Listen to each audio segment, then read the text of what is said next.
Rollercoaster of emotions ang naramdaman ng mga nakapanood na sa first episode ng biggest family drama of 2024 na Pulang Araw. First collab yan ng GMA at Netflix, kaya bonggang red carpet event na nirampahan ng cast in their costumes. Makichika kay Nelson Canlas. That's it.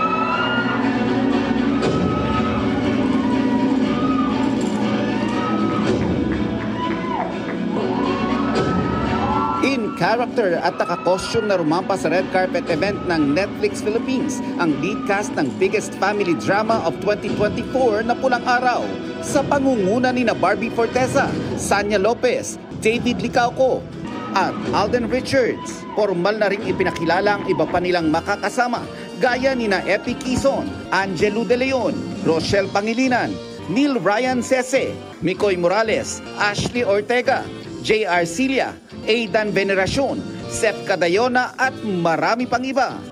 Dumating sa red carpet event sina GMA Network Incorporated Senior Vice President Attorney Annette Gozon Valdez, SVP for Entertainment Group Lilibet Razonable at iba pang opisyal ng Kapuso Network. We're so excited for this show na makikita not only on GMA but also on Netflix.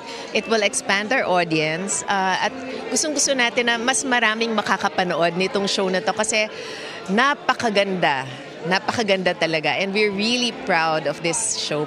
We're very grateful na ganito yung kumbaga pagsalubong ng Netflix sa ating Pulang Araw at sa GMA. So very thankful and masayang-masaya na may sa ganitong partnership. Naging magarbo ang inihandang media conference ng Netflix Philippines para sa Pulang Araw. Ito raw ang kauna-unahang pagkakataon para sa streaming platform na mag-organize ng ganito para sa isang local title. Pulang Araw also marks the first collaboration between GMA Network and Netflix Philippines. Ipinalabas sa event ang unang episode ng serye na napanood ng mga dumalo, kabilang na si National Artist for Film and Broadcast Ricky Lee. Pagkwento ng patriotism, pagkwento ng pagmamahal sa bansa, I think makaka-relate yung tao. I think mahalaga na paalalahanan na mahalin natin ang Pilipinas, mahalin natin ang pagiging Pilipino. May feel talaga siya ng 1940, so parang tinatransport back in time ka.